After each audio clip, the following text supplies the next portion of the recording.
en el lugar y en las interacciones entre los géneros, las generaciones, las orientaciones sexuales y las subjetividades, e irrumpió con fuerza en la transgresión profana de lo sagrado a través de la desautorización y la negación del pasado. Por todo esto, el lugar social de la familia ha cambiado significativamente y también se enfrenta a una fuerte tensión de imaginarios y prácticas que conciben a la familia como ámbito de poder privado, que se ha convertido a su vez en escenario de impunidades, violación de derechos y la implantación de la violencia al interior de ella. Surge así la necesidad de revisar la vida familiar desde el aspecto político, como una experiencia de vida que debe estar mediada por el ejercicio ciudadano del respeto y protección de la diferencia y la diversidad.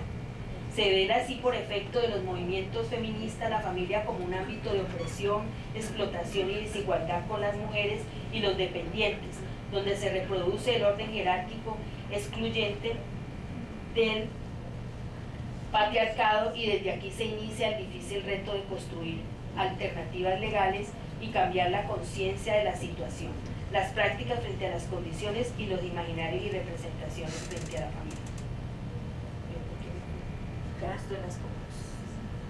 Bueno, como el tiempo ya se me acabó según me están diciendo allí, pues allí están las conclusiones y me gustaría terminar con una pregunta: ¿cómo el sistema judicial colombiano está respondiendo a las transformaciones y rupturas culturales actuales con respecto a las nuevas configuraciones familiares?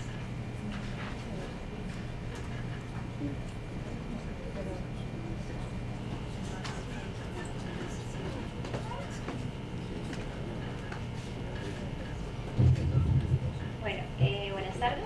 Un poco para responder la pregunta acerca de la familia de la Constitución del 91, es el artículo 42, lo que estaba diciendo ahí, pero creo que no se escuchó hacia atrás, es precisamente en la Constitución, en el artículo 42, todavía se menciona la conformación de la familia como el emparejamiento del hombre y la mujer.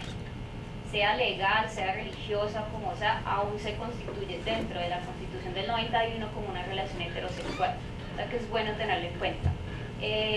A mí me tocaba la parte como un poco de tocar el tema acerca de la participación y por qué la participación es importante en el tema de inclusión educativa de subjetividades diversas de género. Por temas de tiempo y porque también queremos escucharlos a ustedes, yo no voy a hacer mi presentación como tal, sino que voy a tratar como de unir todas las posturas que hemos venido trayendo y así articular un poco por qué es importante hablar de participación, por qué es importante hablar de subjetividades de género y cómo el Centro de Cognición y Cultura, a través del Grupo de Desarrollo en Contexto, vienen proponiendo unas discusiones acerca de la inclusión educativa en términos de género específicamente. Sí, gracias. Me voy a morir.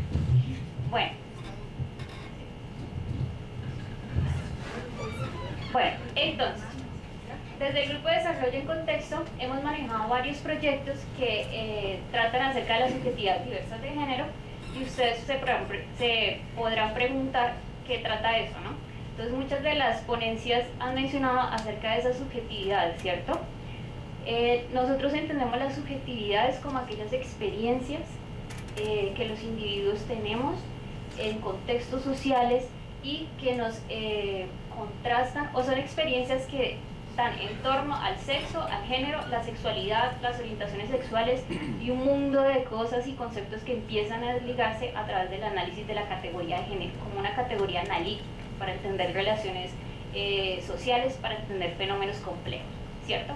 Entonces un poco la propuesta de la ponencia de la profe Olga era precisamente ver cuáles son esas características que hacen las subjetividades y por qué el género es importante entenderlo en términos de las subjetividades, ¿cierto? Otro elemento que empieza a aparecer dentro de todas nuestras propuestas es precisamente analizar el concepto de diversidad. ¿Por qué? Porque el concepto de diversidad es el que nos permite como abarcar toda una serie de fenómenos, pero también entendidos en dimensiones culturales, sociales y sobre todo políticas, que es como la dimensión que a mí me interesa y me convoca.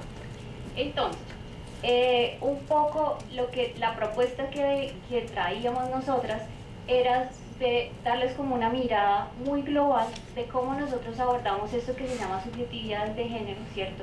y por qué es importante la discusión en el contexto actual colombiano, y tomando un poco como excusa lo que ha pasado con las cartillas del ministerio, también con el debate de control político que se le hace a la ministra y toda esta serie de cosas que se vienen moviendo, que en realidad para la opinión pública parecen nuevas, pero no lo son. O sea, de género se está hablando desde antes de los 80. Todas las políticas de inclusión de las mujeres hablan de género. La escuela tiene programas de inclusión de género, pero es un género binario. Eso es lo que estamos cuestionando aquí. Cuando hablamos de diversidad y estamos diciendo que es importante hablar de diversidad en las escuelas, es porque el género es diverso. No es solo hombre, mujer, no es solo gay o lesbiana, es muchas más cosas que precisamente es complejo abordarlas, y por eso traemos como los distintos escenarios o contextos en los que esas subjetividades empiezan a tener o empiezan a generarse o construirse, ¿cierto? La primera visión es precisamente entender las subjetividades a través de los medios. ¿Por qué? Porque si ustedes han hecho seguimiento a lo de las cartillas, van a ver que hubo mucha presión de los mediáticas, sobre todo respecto no solo al cargo de la ministra, si debería ejercer no como funcionaria pública o política, que igual hace parte de nuestra democracia. O sea, como sociedad podemos decir si nos parece si nos parece bien o nos parece mal todo el papel que desarrollan los funcionarios públicos, ¿cierto? Esto está claro, no estamos en contra de eso, por supuesto que no. Sin embargo, que la presión mediática se juega es en términos de las identidades y en términos también de traer a colación como una serie de tradiciones que reivindica el género como algo dicotómico. O sea que ese es nuestro punto de partida para discutir, por eso es necesario hacer la discusión, y creo que mis compañeras han sido bastante amplias, concisas y con propuestas pues que plantean también la heteronormatividad como una propuesta dicotómica, pero también o sea, cómo los medios pueden fomentar la aparición de otros géneros, y sobre todo de cómo las niñas y sobre todo la niñez no es como decir que la identidad de género en realidad es naturalizada y nos descubrimos como mujeres, sino precisamente que hace parte de una construcción social. Entonces está el papel por supuesto, de los medios, muy importante actualmente, que hace parte de la construcción de subjetividad diversidad de género en la actualidad, y que está muy vigente sobre todo dentro de las propuestas que hacen los movimientos LGTBI. Y por otro lado teníamos precisamente el contexto de la familia. ¿Por qué? Porque en el debate que hubo sobre las cartillas, una de las discusiones muy fuertes que hubo, sobre todo de los movimientos que hubo de algunos padres de familias con ciertas corrientes religiosas, no es que sea el global de los padres de familia, por supuesto que no. Exacto. Entonces, vemos precisamente cómo se empezó a sondar que el derecho a la familia es una cosa y que el derecho a ser, al libre desarrollo de la personalidad es otra cosa, ¿cierto? Bien, si analizamos en términos de la Constitución, es bastante interesante cómo los dos están amparados. Entonces, mi compañera ya evidenció cómo precisamente ese contexto de la familia nuclear, que todavía muchas comunidades religiosas defienden, pues en la actualidad no es algo tan vigente en nuestra sociedad. Y no lo es no solo porque haya diversidad de género, sino porque es que tenemos realidades complejas como la pobreza, realidades complejas como la migración, que implican que haya una remodelación y reconstitución de lo que entendemos como familia. O sea que es importante entender el tema de la subjetividad diversa de género también como parte de las transformaciones políticas y sociales que están ocurriendo en nuestra sociedad. Y el tercer punto, que era más bien como la propuesta que yo traía a discutir, era precisamente cómo desde el sistema educativo formal se viene trabajando la inclusión, ¿cierto? Si entendemos la escuela como uno de los sistemas sociales o como una de las instituciones sociales más importantes que tiene nuestra sociedad, y eso lo entendemos a través de las funciones que le relegamos a la educación, como la formación de ciudadanos participativos, como el combatir brechas sociales, inequidades sociales y demás, pues vamos a entender como la familia y la escuela, como instituciones clásicas de nuestra sociedad, como pilares, van a ser como los centros de atención para nosotras, que nos están proponiendo es ver cómo ahí aplica la inclusión, ¿cierto? Y lo de los medios es una oportunidad para precisamente mirar cómo esas dos instituciones, aunque son clásicas, ¿cierto? De cómo se ha venido constituyendo nuestra sociedad, pues ha tenido también transformaciones. Entonces, lo que llama la atención de la discusión que traemos ahora, y que pues ahorita ustedes tendrán la oportunidad de poder decir sus opiniones, pareceres y también percepciones acerca de toda esta discusión, es precisamente cómo tiende, o sea, los enfoques de género que compartimos todas como profesionales y como académicas nos permiten entender esa realidad, ¿cierto? Y nos permiten proponer y abocar por la reivindicación de la diversidad y por la necesidad política de que haya inclusión de la diversidad. Y no solo de la diversidad como hombre-mujer, sino de toda la diversidad. Y eso no es algo que esté nada más en una cartilla o en un lineamiento. Eso es algo que necesita la construcción de todos ustedes, de todas nosotras y de todos los actores de la sociedad. La propuesta que traía acerca de discutir acerca de la educación era de la educación inclusiva, porque la educación inclusiva se ampara bajo la noción de la participación como el elemento principal para la construcción de una educación que sí pueda tenernos a todos en cuenta, ¿cierto? En ese contexto, y creo que la participación permite precisamente globalizar todas las propuestas que venimos haciendo de identificar cuáles son las subjetividades diversas que se vienen construyendo en los distintos contextos, permite pensar la inclusión no en términos de que deba estar nada más en la política, sino la inclusión como una tarea en la que todos tenemos un rol. Entonces, por ejemplo, en la escuela está el gobierno escolar, donde los padres deben participar, donde los egresados deben participar, donde los docentes deben participar, donde los directivos deben participar. Incluso se contempla en la ley general de que las entidades privadas participen de esa construcción. Y la regulación y la vigilancia de lo que se hace en el colegio y en las escuelas no es solo del Ministerio de Educación, es de los padres. Entonces, lo que sorprende ahora es que padres con ciertas corrientes religiosas, y quiero ser muy enfática en eso, no son todos los padres, pues lo que yo cuestiono es cómo se ven esas marchas bastante multitudinales, con panfletos bastante dicientes, ¿cierto? Y fuertes, cómo esos padres en realidad participan de la regulación que hay en las escuelas. Porque es que en la escuela no solo hay inclusión de género, en la escuela hay inclusión por etnia, hay discusión por vulneración política, hay distintas formas de ver la inclusión. Lo que sorprende ahora es por qué esa presencia o esa necesidad de los padres en la construcción de nuestra educación no se hace tan fuerte en otras problemáticas que son iguales de complejas que el género. O sea, yo creo que aquí el género nos propone analizar todas las raíces, todas las tradiciones de cómo se construyen los seres humanos, ¿cierto?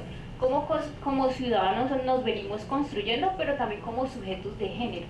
Eso es una discusión que es importante tenerlas, que a nosotros nos parece muy importante desarrollar y seguir investigando, pero sobre todo no en términos de que la academia vaya sola, porque hay muchas teorías de género, hay muchas formas de concebir el género, hay muchas formas de concebir la diversidad, sino en términos de cómo esos adelantos académicos que nosotras podemos manejar, pero de pronto la sociedad común no lo puede hacer, cómo esos adelantos pueden realmente empezar a hacer diálogo con lo que está pasando en nuestra sociedad. Porque creo que la manifestación de los padres también es una voz válida respecto al tema.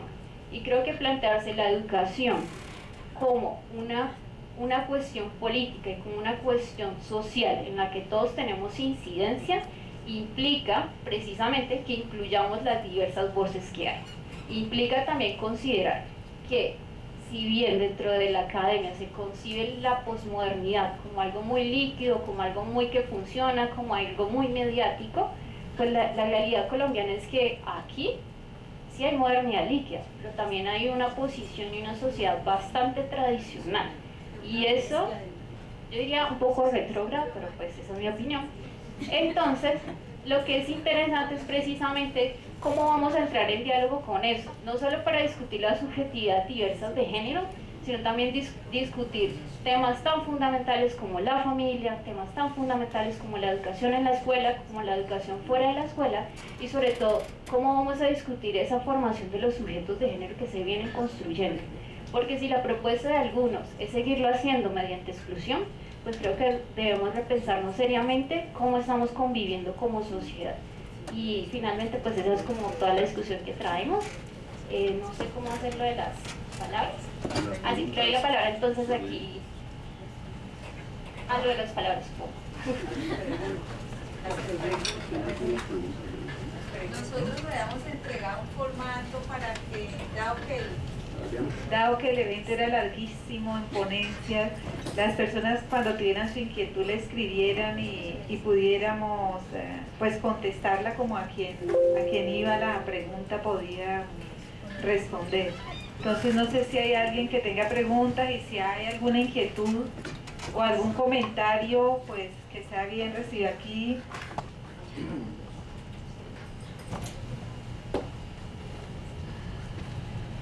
El profesor Óscar Ordóñez plantea una pregunta de cuál es la reflexión que le suscita a usted el planteamiento de la derecha política, según el cual la perspectiva de género es una ideología que desde esa posición se asume como un término peyorativo. Bueno, yo creo que esto es una discusión muy larga y es la diferencia entre una perspectiva de género y una ideología de género. Dos términos que existen en la academia, la verdad existen los dos conceptos en la academia y obedecen a dos momentos históricos del desarrollo teórico del feminismo. El problema es el uso que se le está dando. Entonces, como decía la compañera, digamos que las ofertas y las apuestas para vincular el género en el sistema educativo vienen cristalizándose y materializándose desde hace más de 8 o 9 años. O sea, ya en el gobierno de otro de nuestros presidentes también se diseñaron algunos lineamientos y se le ofertaron a las escuelas unos materiales y unos instrumentos, unos manuales para orientarlos en su labor de abordar la temática de género. Pero estos manuales trabajaban con un fundamento teórico y era explícito en los documentos que trabajan desde una perspectiva de género. O sea, una perspectiva de género es una perspectiva que contempla el género, pero a nivel del historial feminista, la perspectiva de género es binaria. O sea, reconoce solamente la existencia de los hombres y las mujeres, del masculino y femenino, y mientras eso sea, o sea, y mientras hagamos el énfasis en la igualdad entre los hombres y las mujeres y entre la equidad entre los hombres y las mujeres, eso no tuvo mucho problema en la escuela. O sea, no sabíamos tal vez cómo hacerlo. Pero como hacía algunas propuestas como revisemos la violencia intrafamiliar como un fenómeno de género, ¿cierto? Entonces no solamente lo revisamos como un asunto privado de las familias y de mamás y papás que ejercen violencia en sus relaciones, sino revisémoslos como un asunto de género.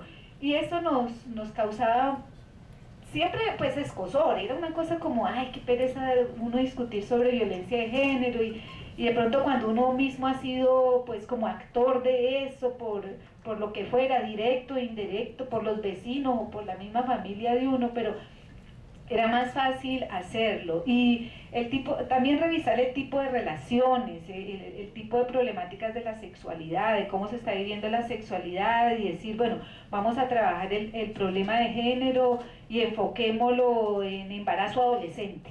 Eso es un problema generalizado. O sea, ¿cuáles son las implicaciones de género que tiene que hayan embarazos adolescentes? Ah, pues que entonces es un problema de género porque es que la que embaraza es ella.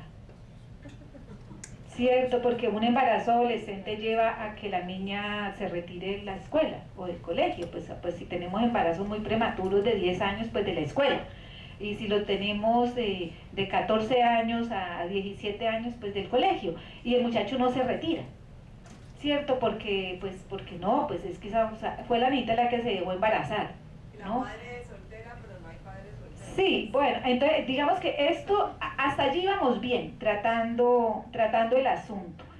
Y fue válido, o sea, se trataron muchos aspectos problemáticos que conllevan las relaciones heterosexuales de género, porque es que no vamos a negar que existen relaciones heterosexuales de género. El problema es que quedaban aún más vacíos y que la presencia de ciertas situaciones y situaciones que manejaron los medios, porque, no sé, manejaron los medios una situación de un problema que iba de la heterosexualidad de género, o sea, el mobbing por fuera de la heterosexualidad de género para hacer un mobbing sobre la homosexualidad de género, y entonces los acosos en la escuela por esto, y ese caso trágico que ya van varios y quién sabe cuántos serán, pero pues al menos los que se denunciaron ya van por lo menos en 2, que se lleva hasta esto, hace que se haga una sentencia que dice, oye, es que si las escuelas, si el sistema educativo no está consciente de que no reconocer que existe esa diversidad y que esa diversidad hay que respetarla, una diversidad por preferencia sexual, digamos allí, hay que respetarla, pues entonces hay que decirle a las instituciones educativas que revisen los manuales de convivencia, para que así como se revisaron para evitar la violencia por cuestiones de género, ¿cierto? Entonces ahora también se revise para evitar la violencia a otros seres y sujetos y subjetividades de género que no corresponden a la DUA hegemónica de género. Esto todo va allí bien mientras se trabaja con la perspectiva de género, como le digo, en el sistema dual, cuando se trabaja con la misma perspectiva de género, ¿no? Y una perspectiva, digamos, posmoderna de género, y se vinculan los otros, esos otros que siempre han estado por allá en lo ayepto, en lo invisibilizado, que todos los conocemos pero que no les damos nombre, que no les damos espacio en nuestra vida social, que no les damos espacio en nuestra vida afectiva, bueno, en todas las cosas. Cuando se abre ese espacio ahí, y tal vez eso fue un error estratégico de la ministra, arrancar a revisar el manual de convivencia con una propuesta de inclusión entre las inclusiones de género y de sexualidades, entrar por la inclusión de orientación sexual e identidades homosexuales. Entonces allí fue el problema, y allí es donde se apela a acusar la propuesta de tener una orientación de ideología de género. La ideología de género es un momento de los discursos feministas, si la queremos, digamos, enmarcar históricamente, un momento del feminismo radical, nomina una parte de su teoría como ideología de género. Esta ideología de género apela por la igualdad jurídica entre hombres y mujeres. Por eso, como se restringe a hombres y mujeres, por eso las feministas y los grupos de estudiosos de género del país dicen, oye, eso no se trata de ideología de género, porque es que una ideología de género no incluye los otros de género, no los tiene como meta. No lo hicieron de maldad, lo que pasa es que la ideología de género fue del 70 y corresponde a una teoría de lo que se llama el feminismo radical, que allí en eso, si lo leen ellos como ideología de género, el feminismo radical y en algunas partes más como movimiento político que como movimiento teórico, tuvo eslogan como muerte a toda institución que oprima al género femenino. Entonces la muerte a toda institución que oprima al género femenino, la primera institución que debería desaparecer es la familia. Y entonces la cosa no es que vamos a matar a todas las familias, la cosa es que las feministas radicales del 70 dijeron no al matrimonio, no a procrear. Es su decisión, fue su decisión, y fue una decisión en un momento histórico. Después arrancaron otros feminismos y dijeron no, pues cómo le ocurre, es que eso no puede ser, o sea, y eso no puede ser como la línea. Entonces cuando lo acusan de ideología de género, a lo que están llamando eso, pero no llaman a eso nunca, solamente dicen ideología de género.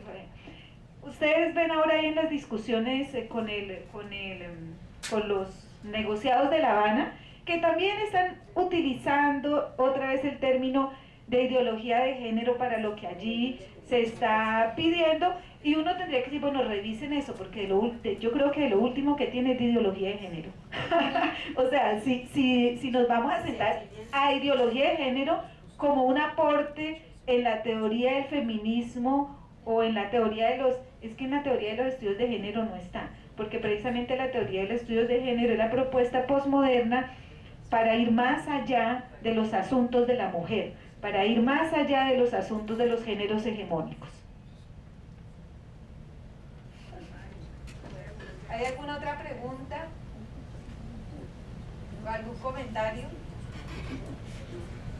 Sí, básicamente porque la pregunta mía en parte también incluía la idea de que la derecha, encabezada pues por los que han hablado de ideología de género, están asumiendo que la posición tradicional judeocristiana que está detrás de esa crítica no es ideológica. ¿De acuerdo? Ellos están asumiendo, por ejemplo, ayer manifestaban en una cosa de prensa que la ideología de género debe desaparecer porque está atentando contra la familia tradicional y los valores tradicionales de la sociedad.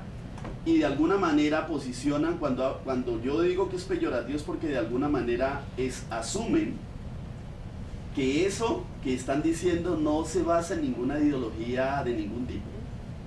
¿Sí ves? Y me parece que es, pues, es una manera de asumir o partir del supuesto de que hay una posición incorrecta y hay una posición correcta.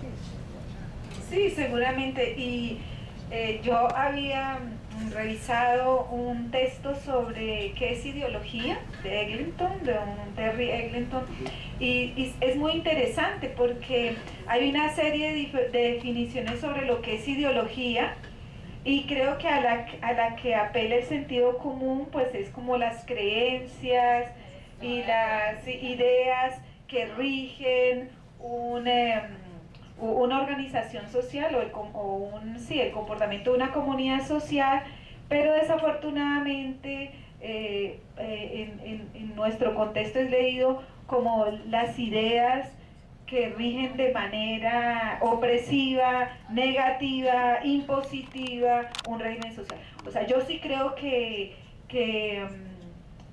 dentro del movimiento feminista, claro que hay una construcción de ideología porque son ideas, o sea, y seguramente que habrá que desarrollar una nueva ideología de lo social con referencia a la diversidad de género para poder organizar nuestros comportamientos, nuestros actuares, nuestros pensares, nuestros sentires. O sea, habrá que desarrollar nuevas ideas.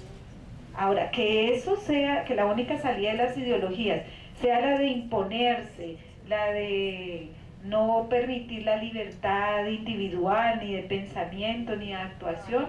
Bueno, pues sí, es la ideología fascista, o es la experiencia de una ideología fascista. Por supuesto que han habido formas ideológicas de eso, pero eso, ideología no solamente incluye esta definición, ¿no? Sería muy bueno revisar una serie de definiciones que se manejan alrededor del concepto de ideología y mirar con qué definición nosotros estamos leyendo cualquier apuesta, ¿no?, que atente supuestamente contra nuestro orden de ideas, ¿no?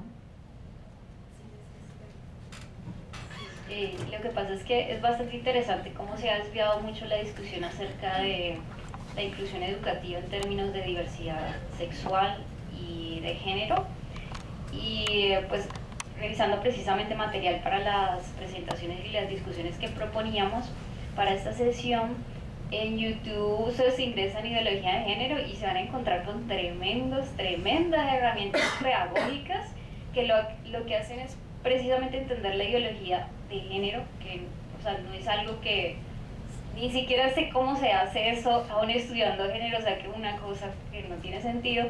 Se va a ver precisamente que es muy dogmático el asunto. O sea, la ideología de género para mí se ha convertido en una forma de denigrar precisamente la inclusión de las diversidades sexuales y de género, y hay que tener mucho cuidado porque eso se inserta en relaciones de poder en la que todos participamos. O sea que hay mucho que, y sobre todo mucho cuidado con lo que decimos, porque el discurso crea. cuando dicen ideología de género no es porque sí, ahí están dando cuenta de que supuestamente estamos adoctrinando a sujetos pequeños como los niños para que hagan o que tengan determinadas orientaciones sexuales.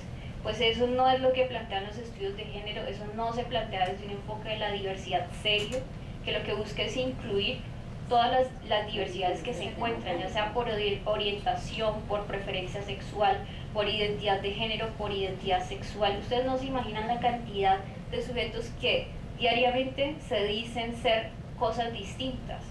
Nuestra propuesta, lo que abogamos, y por eso no estamos en contra de que en las escuelas se discutan sobre temas de género sin decir que aquí se tiene la verdad, es precisamente, es porque nos posibilita pensar cómo le vamos a hacer para incluir a todos ellos.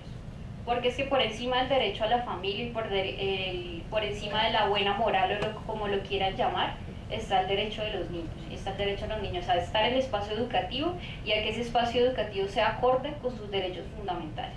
Ese es nuestro piso, de ahí tenemos que hacer todos nosotros, porque es una responsabilidad social la educación, ver cómo hacemos para que esos chicos que no se identifican como mujeres o como hombres estén en la escuela. ¿Listo? A mí me parece que, no sé si ustedes vieron la sección del Congreso, la del 16 de agosto, donde había la discusión precisamente sobre esa propuesta, y uno de nuestros congresistas, hombres o mujeres, yo ya no sé qué, uno de ellos decía, no, era una de las señoras, decía que, ¿cuál era ¿por qué se armaba tanto escándalo? Porque había un móvil por preferencia sexual o por orientación sexual de un ser humano. Sí, es que las escuelas están llenas de acoso. Lo acosaban por gordo, por inteligente, por bruto, por flaco, por yo no sé qué. Entonces, y eso que pues era normal, el acoso como normal.